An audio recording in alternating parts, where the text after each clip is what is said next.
Това видео е полезно за хората, които имат проблеми, финансови проблеми и за хората, които не са щастливи. Значи, казва се това видео силата на благодарността. Защото в живота ни научиха на много неща. Научиха ни да четем, да пишем, научиха ни азбуката, научиха ни да работим, да уважаваме другите, да даваме предимство на другите, но никой не ни научи как да се обичаме, как да уважаваме себе си и как да бъдем щастливи. Никой не ни научи как да бъдем щастливи, самите ние.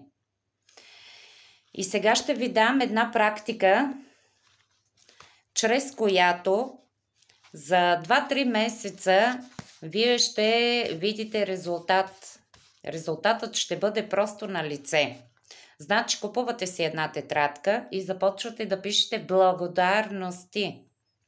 Благодарности. Всеки ден. Всеки ден. 2, поне 3 месеца. И наистина резултатът е невероятен. Казвам го от опит, от личен опит. Значи, започвате да пишете всеки ден по 20 благодарности. За кое сте благодарни? Ще благодарите на Господ Бог, на Вселената, на Аллах, на когото искате вие, но най-вече към Вселената, защото тя е нашата майка и Господ Бог. Ще пишете благодаря, благодаря, но трябва и да го чувствате със сърцето и душата. Благодаря, че се събудих. Благодаря, че съм красива. Благодаря, че аз съм успешна. Благодаря, че аз съм изобилна.